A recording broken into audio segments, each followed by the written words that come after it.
In late 2024, a number of local musicians sat down for a series of chats about their former band, Lise Uyanik and the Mobile City Band. The group had been performing from 1978 to 2003. We had celebrated that 25th anniversary with the help of a video production company, Minnow Media. The celebration project in 2003 was primarily the recording of a live show at the Carborough Arts Center and the release of a final concert CD. But the project did something more. It sparked interest in something like an oral history, giving the musicians and fans a chance to reflect on the highs and lows, but mostly hilarity, of life in a triangle rock and roll band. I am Lise Uyanik, and I played rhythm guitar in the band and sang. And I was the lead, I was the star. I was the star of the show, hence the name, Lise Uyanik and the Mobile City Band. All you got to do is snap your fingers and I'll come running. Well, yeah, I listen to a lot of different kinds of music. And my mother listened to jazz, and so I always kind of wanted to be a jazz singer. I had a little foray into that. Yeah, I mean, Bonnie Raitt is a big idol of mine, and Aretha, and the guys, Smokey Robinson, Sam Cooke. Back in the day, Loudon Wainwright and Townes Van Zandt. They just come from everywhere. Emmylou Harris, Graham Parsons, all that music. I had been performing by myself and just playing acoustic guitar, and I look back on that really fondly now. Yeah, so I played solo, and then I really kind of wanted some people with me, so it wasn't all on me. It's hard to be a solo artist.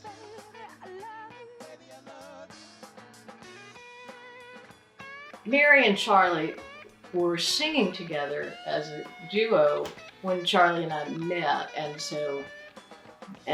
then I went to work at Sometime a little bit, and Mary worked there too. So I got to know her, and then I got to know the two of them together, and then the three of us started playing some. Charlie Ebel, and I played guitar in the band, both rhythm and lead. In high school, I played in initially a garage band that would play anything, but we quickly evolved because we wanted gigs playing school dances. We quickly evolved into an R&B knockoff band.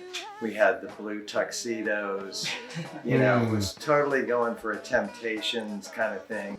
So I learned that my influences, while I loved rock and roll, became really like, how do you play guitar on, My Girl? Or, very simple licks, but, keeping the rhythm, playing beat chords, we used to call them.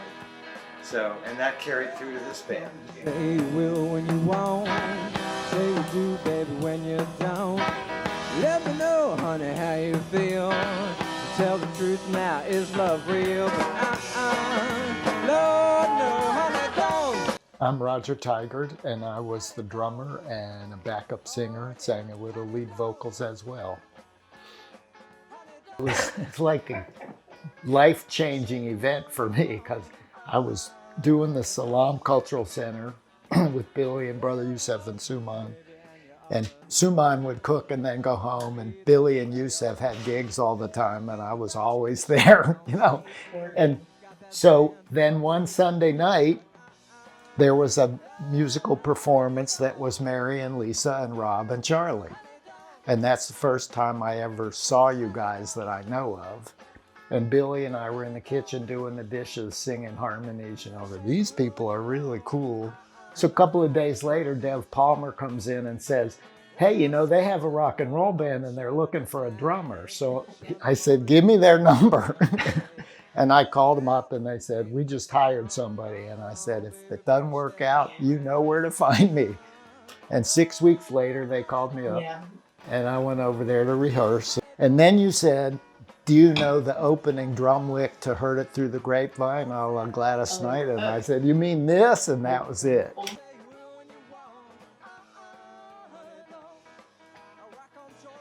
I am Mary Rocap, a mobilette, proud mobilette, and sometime lead vocalist.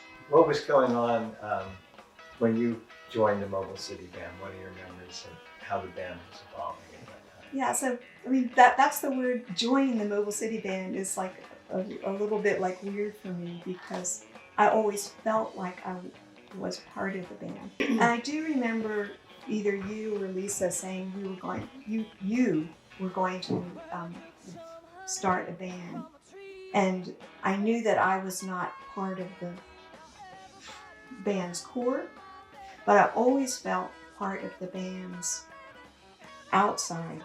So whenever, like, we played at the restaurant, there was always a place for me to join you on the stage and sing the songs that, you know, were common and ones that we knew. So I always felt like I was part of the band. I knew I could never be, you know, a touring part of the band. And so that was the distinction for me, that I was the local contingent. And I'm Jay Miller. I'm keyboard player, saxophonist, and sometimes backup singer. I grew up playing guitar and bass guitar and never played keyboards before college. I never played saxophone before college. And I joined the band not long after I graduated from college. But you know, I had my music store then. I was already open. You guys were customers. Yeah. I remember being asked to join the band. I followed, I don't know if it was, I think it was both of you. You were married at the time. Yeah. You did some business. And I kind of followed you to your car after you made a purchase. And Lisa said, you know, we're interested to see if you'd like to join the band. And I was like, wow, that'd be amazing. I'd love to. And the subject of keyboards came up too. And I was like, yeah, I can play keyboards. Yeah. And I was playing a little bit, but I hadn't played much. So I really did woodshed on that a good bit, kind of behind the scenes. I'm Lou Wardell, and I am the most recent bass player for Lise Uyanik and the Mobile City Band. Back then, everyone played six-string, you know, they all wanted to be lead guitar. And I was like, well, I'll be a bass player, and then I'll get to play on every song all through the song. Because they were all swapping leads, and you know, now you take one, now you take one, and I could just play through the whole thing. You know, I was always aware of Mobile City, just from the outside because I was a fan. But I was playing with Bonnie Maroney with Roger most of the time, most of those years. And Mobile City was a much more professional band than Bonnie Maroney's. Everybody asks, how did you come up with the name Mobile City and what did that mean for the band name? I lived in a trailer park called the Mobile City Trailer Park. It was Mobile City. And that's what we ended up with. Nobody ever really loved that name, but it does have a history. I mean, it's like has a legitimate Backstory. backstory. We settled finally into being an R&B band, but I don't feel like we did all R&B songs. And in the beginning, you know, we did songs that we liked. And it was mostly we did songs that I liked. It's because you were the star. You know? To start. Although we learned pretty quickly that it's harder to do the slow songs. It's like harder to play a ballad than it is to like rock and roll is easier. My first gig was December 16th, 1979 at the station. How did you figure that out? I remember it. You know, it was, like I say, it was sort of a life-changing event, you know, and it was really fun playing there. Yeah, and the station was. I was a little nervous because I hadn't been rehearsing with you guys for very long. We had 3 sets of stuff. But the station was big, you know, just a big room, and they had a stage. They took it seriously, you know, they had a PA system that was not good enough for Johnny, but it was pretty good. My favorite gig was at the station. It was on my birthday, and you guys, it's like I said, okay, our set's finished. We'll be back in about 15 minutes. Don't leave. And I walked off stage, and then they all stayed, and then they played the Beatles' birthday song, which we had not known until they did that for me. It was so sweet. There was a cake. Cake. It's always, in my memory. It's like, what a great birthday to have.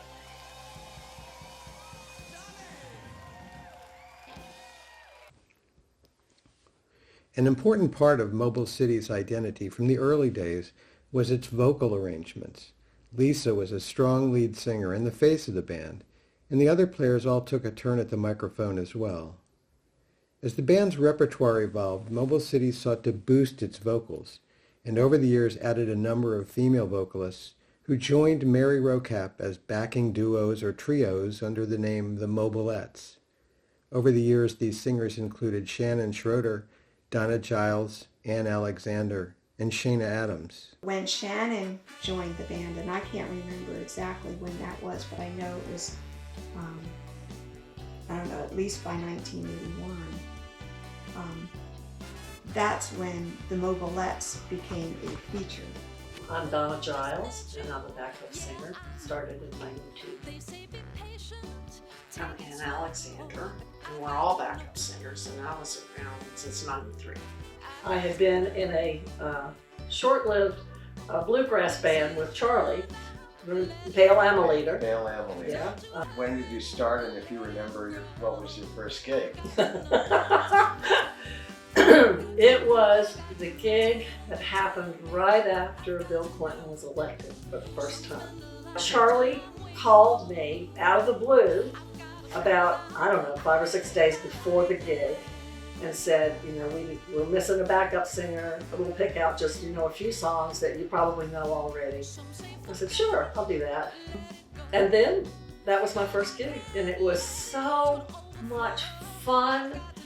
The song that we sang over and over again was "Don't Stop Thinking About Tomorrow."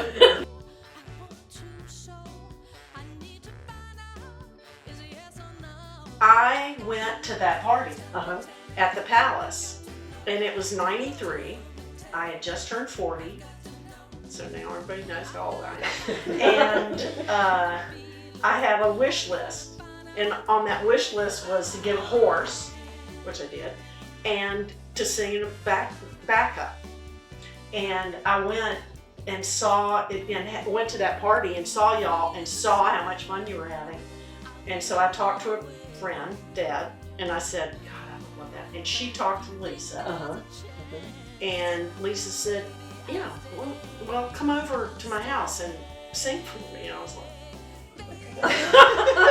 and I came over to her house, and I had to sing Amazing Grace to her, and I think that is the most scared I've ever been. Wow. And then I sang, and she went, okay, you can do this.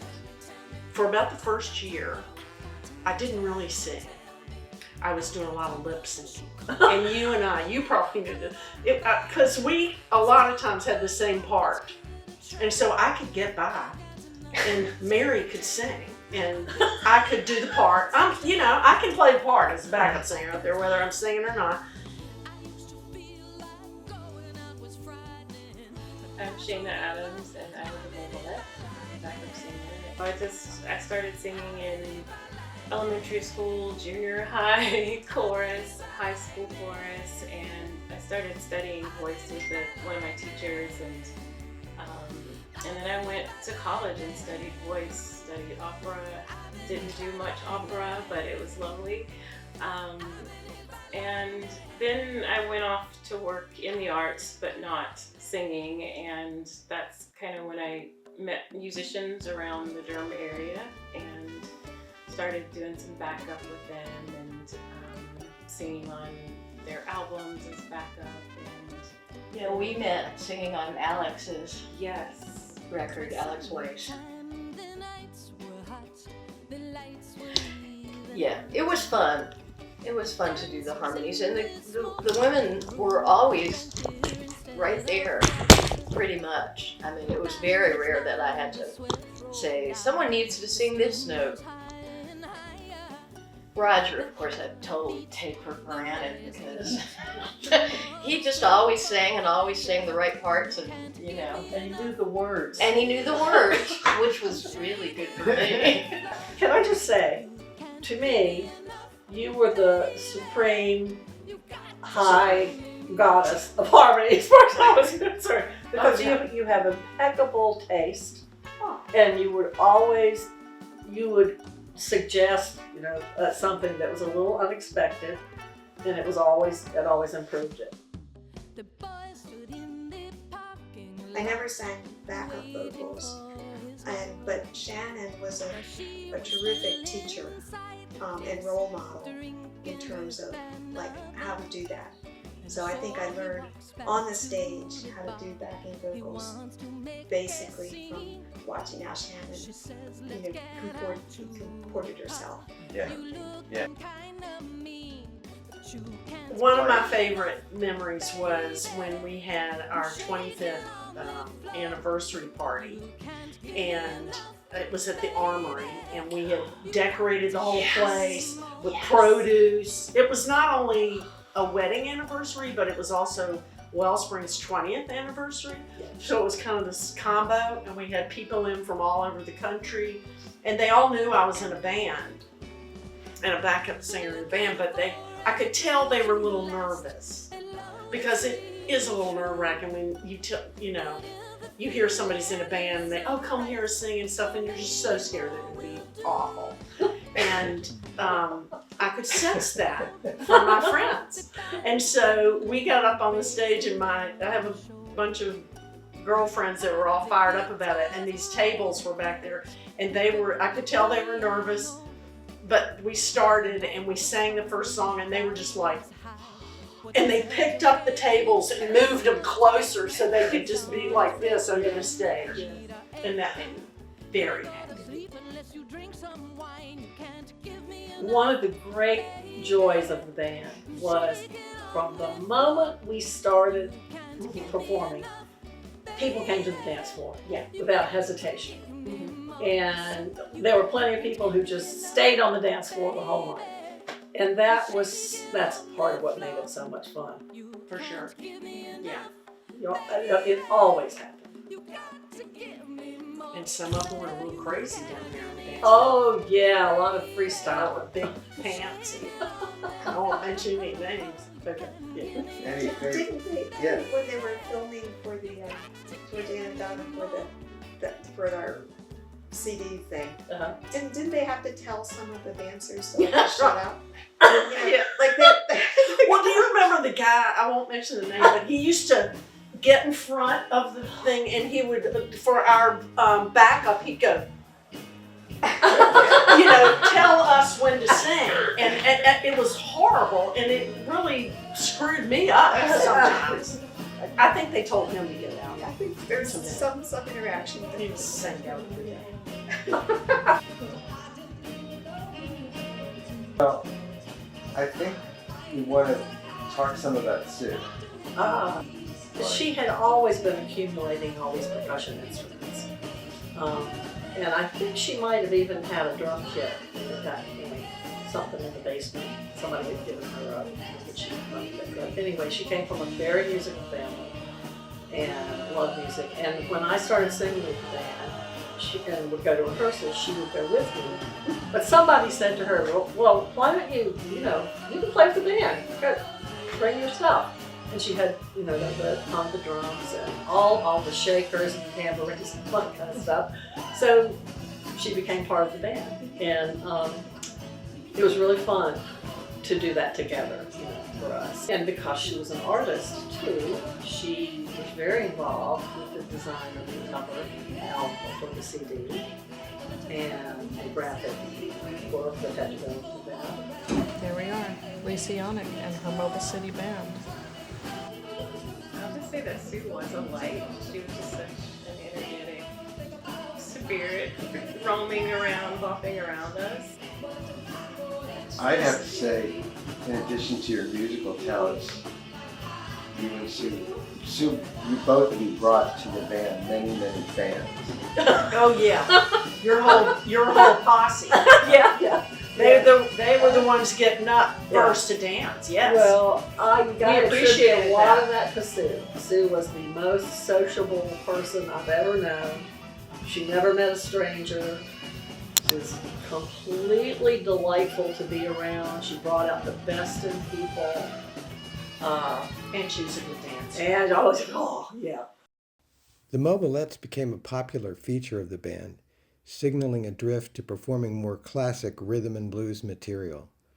Meanwhile, to its original quartet of players, we had added multi-instrumentalist Jay Miller, providing both saxophone and keyboards, and setting up Mobile City to deepen its R&B identity.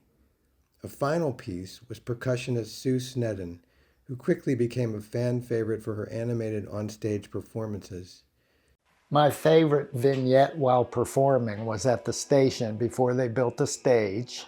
All of the station gigs were good in my mind. And it was a New Year's Eve, and we had those wedge monitors out in front that kind of delineated the band space. Yeah. And there's this guy named Steve Kershaw that was the biggest supporter of local live music, and he always came with some young woman. Yeah, I think he always met those women. I mean, I think he was like looking for love. He was older than He us. was old, Quite yeah. a bit older than us. He was old. Like almost bald, white hair, and funny guy. He was a really good dancer, and a New Year's Eve gig at the station, he was with this real slinky, beautiful young girl, and we're playing some song, and Lisa and Rob are at the mic singing, and Steve twirls her, and she hits the monitor at the back of her knees and comes over into the band. And Lisa and Rob just swing out of the way, and her skirt flips up, and all the audience goes, ooh. And Steve grabs her and pulls her back up, and Lisa and Rob swing right back around, and they're singing again, like nothing happened. And I almost couldn't play. I was laughing so hard. You guys were real pros, but it just... This song must not stop.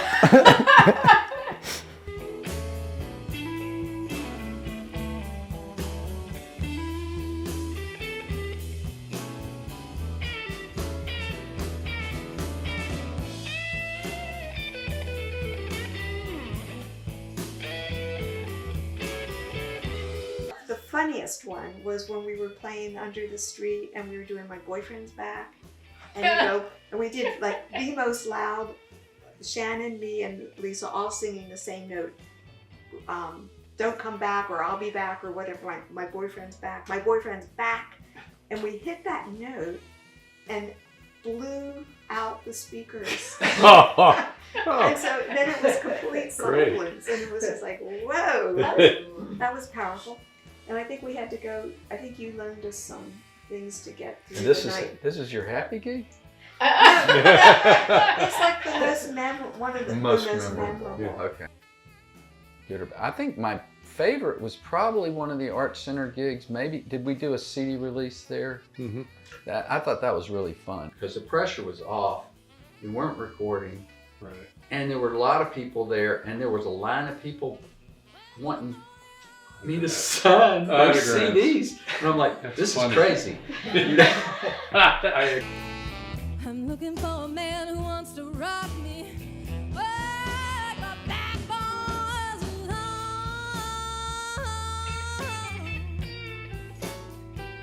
Darling, we're gonna wait until you can. Moving to the catastrophic, I think my number one catastrophic gig was playing at PB Scott's up in the mountains. Because we had been really excited about going to this venue that was, a great acoustic environment, really big hall, lots of geodesic dome, lots of regional acts were playing there. We finally got a date on a weeknight, and we drove up, and we were having car trouble on the way up, so that was scary. And then we go in, set up our gig. Nobody shows up, like 5 people in this cavernous music hall. And so we did our contractual duty, loaded up the car and headed back to Durham, and then the car broke down on the mountain, and we had to sleep in the car that night and almost died because we didn't think to leave the windows cracked. It was cold. Yeah, it was very cold. So without going any further into that, I mean, that was the worst gig for me. Can I throw in some details? Yes, please. So Rob and Johnny are practicing walking on the line for when the police come. And they, sure enough, this trooper comes and says, "You need to move this car." And Rob says, "If we could move the car, we wouldn't be here on the side of the road." I wonder if you remember, was a place called Diamond Gems in Charlotte? We went down there, got a hotel room. John forgot the mixer. Oh, do you remember this? Small problem. Well, I'm blaming John, but he was our sound man. We didn't have a mixer. So he and I were running around town trying to find a mixer. We found one, really lucky. We played the gig, not really a great gig. The check bounced. Does anybody remember that? Yes, it's $500, which was a lot of money for a gig back then. And that bothered me. Did we ever get the money? I don't think so. I would have been in charge of you were the treasurer.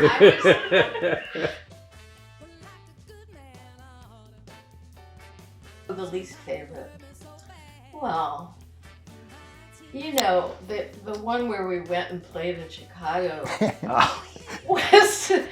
was very trying, but there were some good parts of it. There was this thing. There was a record release. We were managed by the Record Bar for several years, and they put together this. Well, I guess our manager put this thing together that was 2-3 other bands. Was it Rick and Rock and Mitch Easter and us? That was all. And so they got a gig for us in Chicago, and we didn't. We were like, oh yeah, we're going to Chicago. It'll be great.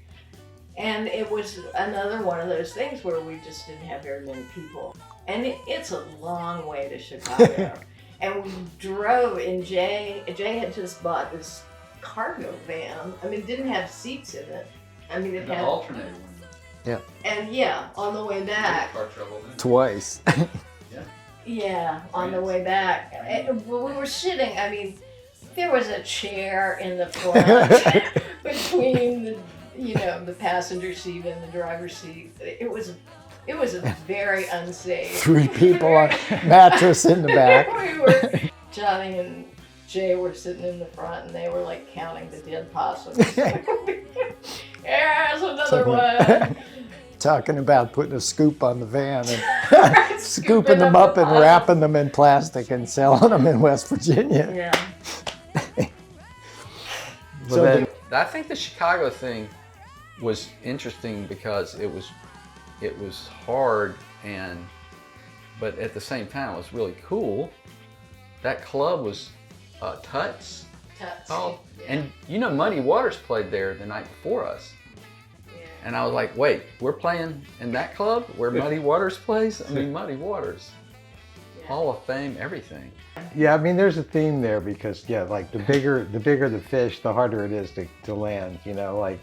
So I was thinking about gigs that we had where we were opening for someone, and those pretty much were tenuous. When we opened for Sea Level at Duke, we opened for, sort of opened for Alabama at the Record Bar Convention, which didn't go well. Alabama opened for us. Well, technically, we followed them. And I don't even remember the name. What was Don Dixon's band name? The big popular Arrogance. Yeah, we opened for them at the Pier one time. Yeah, and the Alabama thing is just ridiculous. They were the headliner in the Record Bar Convention, and they just stuck us in at the end because they didn't have another slot for us. So it's like this massive group of people all filing out. Yeah, we were supposed to be the dance band after Alabama, and the whole crowd trailed out the door. but I still maintain they opened for us. They opened for us, that's right. But you know, one that reminded me, it hadn't been mentioned, but we were asked to audition for Star Search, which Star Search was basically American Idol of its day, with Ed McMahon. And I couldn't do I was in the band, but I couldn't be there. I had to be at a music convention in Chicago. Hi, I'm Lise Uyanik, and this is Mobile City. We're from Durham, North Carolina. 1, 2, 1, 2, 3, 4.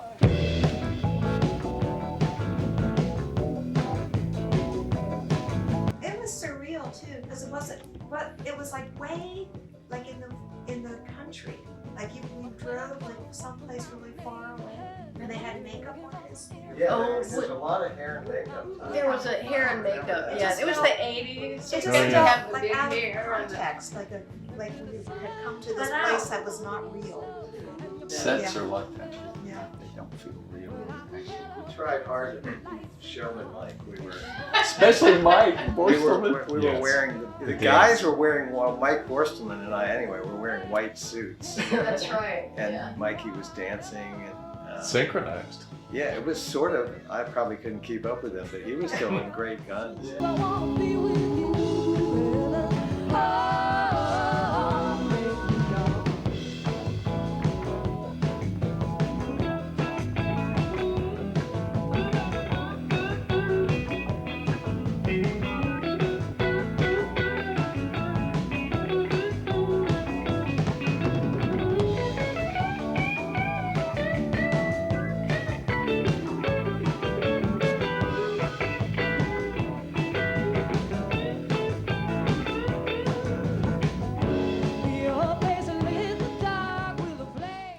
As part of its journey, the Mobile City Band took on a number of studio recording projects. These included 2 vinyl records in the early 1980s, an EP titled Shut Up and Dance, and 2 tracks on a long play record titled Mondo Montage, showcasing the diversity of the Triangle music scene. These initial efforts were produced by Steve Gronbach at his Chapel Hill-based TGS Studios. Later, for the 25th anniversary show, we made a live concert recording and added to the CD several jazz and folk numbers.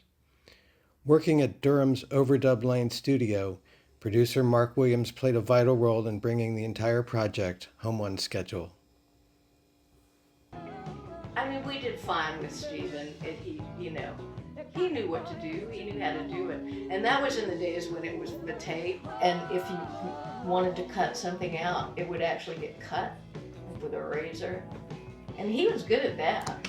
I have an example of that. Yeah. When we were doing I Can Hear Music, Yeah. and there's 64 bars of just kick drum, and somewhere in there I had a little nerve jiggle. Steve Gronbach backs the tape right to it, takes a knife out and cuts a piece of tape and tapes it back together, and it was perfect. Yeah. And That's okay. some skill. Yeah. Yeah. Well, one more about that. Lisa and I are in the mixing room, and we were doing Can't Get Through, where we trade lead vocals. And Mark puts the pitch fixer on Lisa's and says, "Oh, look, you're almost dead on there. That's really good." Then the second verse came in, which is me, and I said, "Oh, look, I'm perfect." And he goes, "We don't have yours on yet." For me, it was kind of terrifying. And I always I loved playing live and felt like, well, we did a great job tonight, it was fun, and then if somebody had a tape of it, it'd be like, oh no, man, this is so terrible. And I realized, and then you get in a recording studio and it's tenfold that kind of, focus on, perfection or attempt at. And so it really kind of taught me that I was playing too busy and too loose at the same time. Like you gotta keep it simple and do it well. And that goes a lot farther than trying to be flashy. I did think there were some good lessons in that for me. To play a solo when the kind of red light's on, That's tough, in the studio or on stage. Pressure's really on. Speaking of singing backup, when we were in the studio the last day, Lisa woke up from a dream in which all these people were knocking at her door saying, "I want to be on the record." And she woke up and she was going, "Gee, what was that?" And then she thought, we could invite people to sing backup vocals on Hang On Sloopy. And there was a whole room full of people who had never done anything like that. Sally was there, and there was 2 women from Brazil, and I think Georgia and Donna were there. You know, it was like this We were all 20-some there, people in at the room. least. It was And so Sophie and Catherine were in the studio, and we were like, "Come on, sing," and they were, "Nope, we don't sing, we don't sing." So we did it 4 times through, and every time the line comes around, he would punch the button and it would double it. So by the end, it's like 100 people singing. And then he said, "Well, let's clap." And I looked at Sophie and Catherine and said, "Do you want to clap?" And Sophie said, "I can clap." Jumped up and made it. But I wasn't doing it because I was directing, because Right. not everybody had headphones, and it was really fun to watch all those people singing with a band. Yeah, that was great.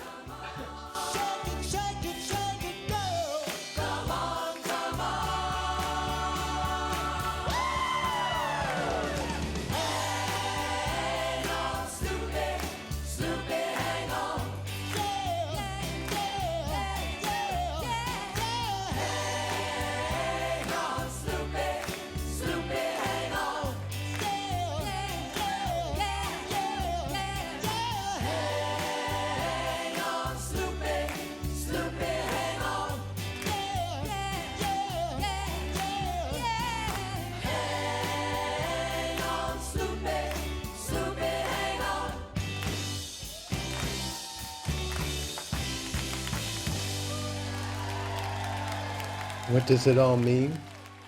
Well, the Star Search audition didn't pan out, and a recording deal seemed unlikely.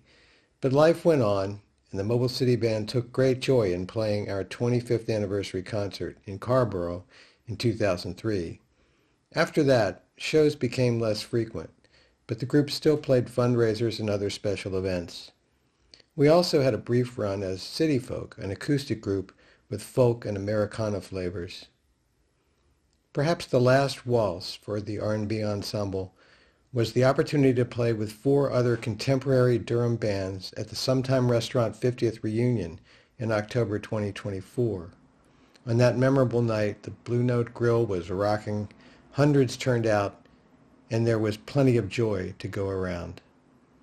As the saying goes, Father Time is undefeated, but the Mobile City Band have held on to what may be the most important thing, their friendships and community. Well, one thing that I think is interesting, which was probably a mistake on our part. So you got the record deal, Record Bar, Dolphin Records, and they said, "Oh, we need some original music," and this was before I was writing music, and you guys wrote some, but that was the new wave. It was hitting. I know. And everybody thought, "Oh, you gotta have a new wave kind of sound. You gotta have a new wave influence." And you wrote a couple of songs. I can remember they're going to be on that tape, Immobilized. Yeah. Which Coup d'etat. Well, there's that, but Charlie. it's not that they were bad songs, but we're a rhythm and blues band. I know. And we were should have said, sync "Hey, with the, like, let's what just was keep popular playing what was." we're playing." Yeah. But everybody wanted to hear new wave, and maybe not our friends, but the record company. The record company wanted, and that crashed and burned the project. Yeah. We should have just kept playing rhythm and blues and just totally ignored all of that, right? Well, we tried. I mean, we sort of did. Yeah. I mean, Sort of did. I just want to say for me, playing music for people who are dancing has been the greatest high of my life. I mean, I'm so grateful that I had a chance to do that for so many years. And I really think part of the magic for me was this group of people, the personalities, who the band was. And, it's just been a big part of my life. And continues to be beyond, playing a lot of gigs. Good friends, and I'll always treasure that. And Lisa, I thank more than anyone for allowing me to have this experience of playing in a real good band.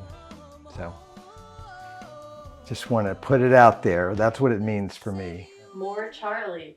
You always, you were, your problem is you've always been too humble. Humility. Yeah.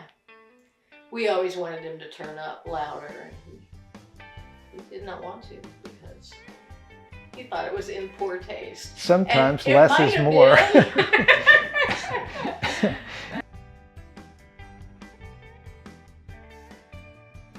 But yeah, I mean, this group of people,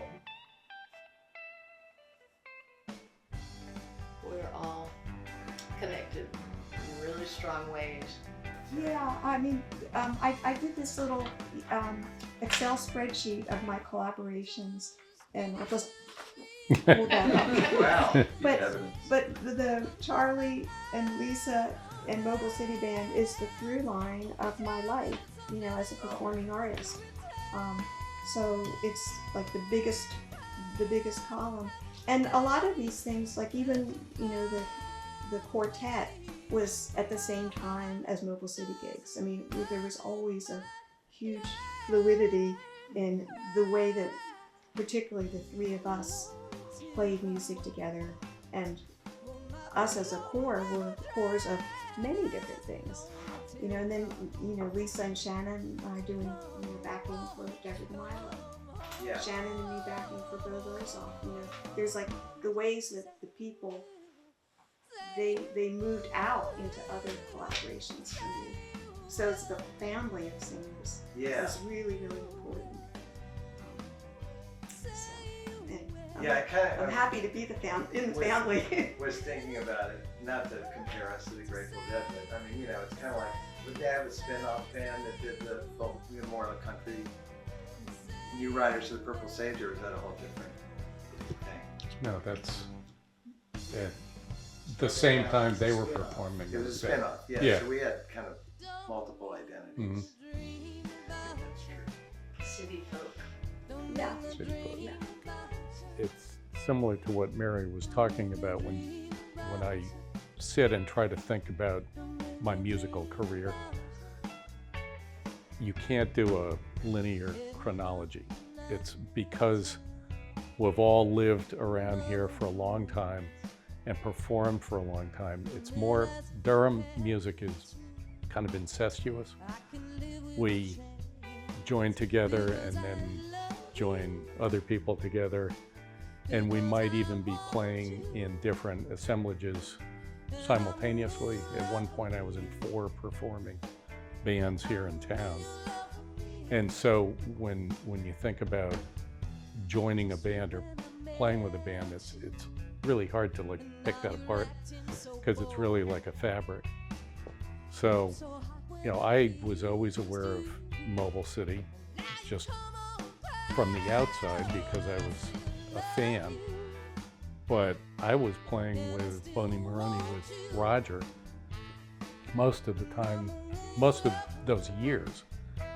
And Mobile City was a much more professional band than Boney Maroney, so I was startled when I started playing gigs with you to see, the audience get up and really dance interestingly, it was great to watch the audience dancing. And I wasn't used to that at all. That just wasn't the music that I intended to play.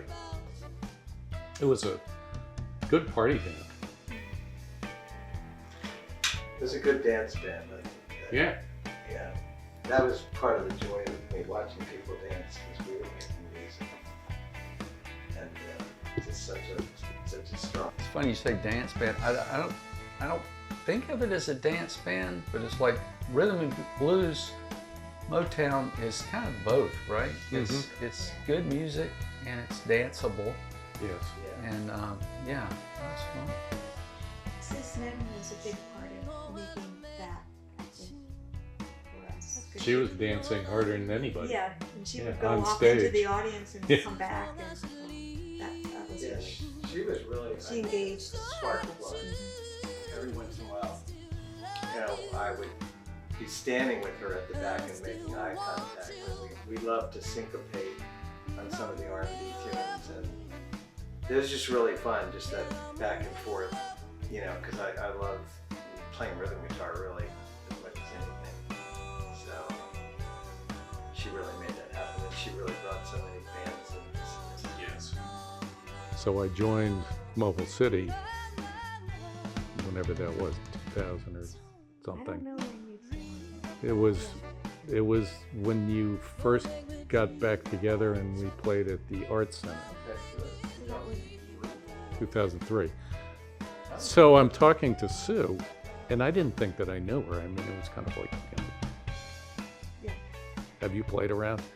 And it turned out that she was the drummer for a punk band called the Mutettes that had opened for Boney Maroney at St. Joe's like in 1980 or something. Maybe even before that. Yeah, just regular trap set. And it was kind of like, so you've been playing around here as long as I have? And she goes, yeah, just like everybody. You know, bought equipment from you before I joined the band, played with Elvis and flashbacks. and the flashbacks. You know, Boney Maroney, it's, you know, went and heard you You're with the the through line, Bluebirds. Lou. Say what? You're the through line, as it turns out. Yeah, you just didn't know it. The music ecosystem. And it's true. I mean, that's what I love about Durham. Because it just churns a little bit, you know, and then, or you can call it 52 card pickup, and then put these cards together and go off and play some gigs. You know? It's over 40 years, really, that we're talking about, just barely. For me, it was like a couple of years that the band played a lot. Yeah. We had a manager, Josh. You know, there was record deals, there was this, all this kind of stuff that came and went. The reality, I think, is that we were a professional band to that point, and then we decided to just do it for fun. We did a and lot just of gigs occasionally. after that. Yeah. Yeah, we didn't, it wasn't like, this is what we're doing, you know, No, we'll do it for fun now. Yeah, I should. And then there were early bass players. Alan Steele was a bass player when I joined the band. We had a lot of And bass Kerry Floyd after that, while we were playing a lot, seriously. Mike Worstelman. So was it kind of like Kind of like Spinal Tap, the drummers, yeah. None of them blew up. Wow, I survived this one. I mean, there's kind of two iterations. So that's what I was talking about. It's like we had the professional band, but it wasn't very long that I was in it. So what, like 70, the whole, before my time, 78 to 84. That's it, really. For the full time, like, this is what we're doing. 84 was the last performance, followed up the next year by the first reunion gig, and then we've just kept on going. So, but from 78 to, if we say 2023 at the restaurant anniversary gig, would have been maybe our last gig. You know, musicians are often not that nice. And it was never my thing to either have people in the band or myself to be, I mean, I wanted to be nice. And I don't know if that ended up, you know, getting us anywhere, but people did like us. They liked us. They really liked us. That's the thing that I really appreciated, and I think that came from you, because you could have just like taken like the spotlight and the power and stuff, but you were very sharing and also very positive. I don't remember ever being like, that sucked me Like, I never heard. I would have loved to. We did. Yeah. I don't ever remember hearing anybody say that was off. And we just. And that's highly unusual for bands to have so little drama. Yeah. I mean, that's usually what the demise of the band is caused by, is some sort of internal drama or jealousies or criticism or dissatisfaction with either the product or the members.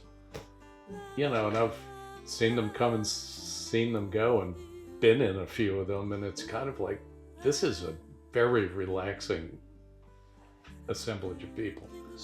Some bands break up and have Right, nasty breakups nasty and stuff going on, but this band, everybody has been cool and everyone gets along.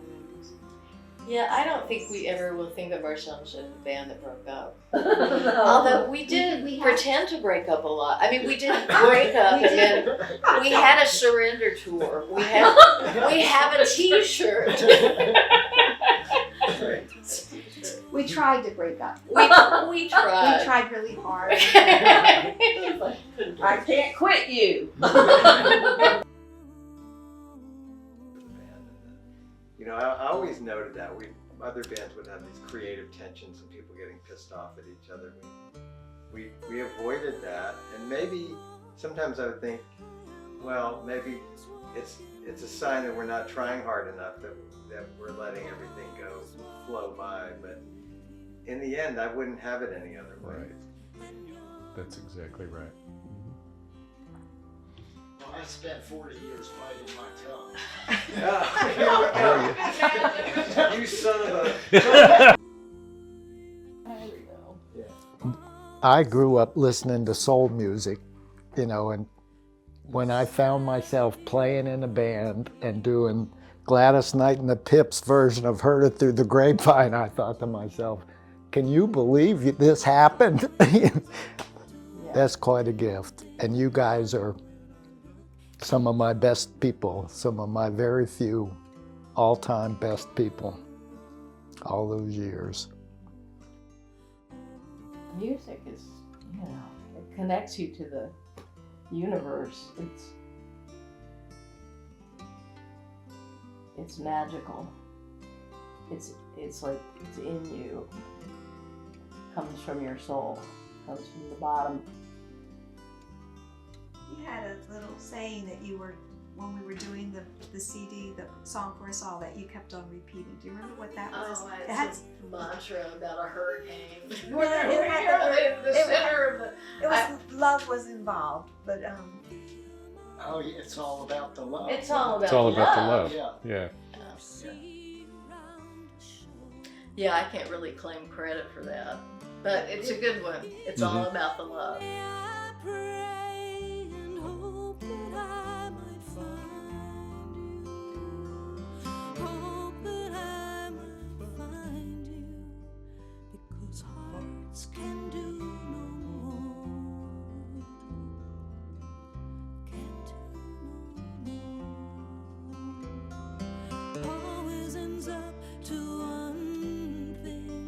Still I need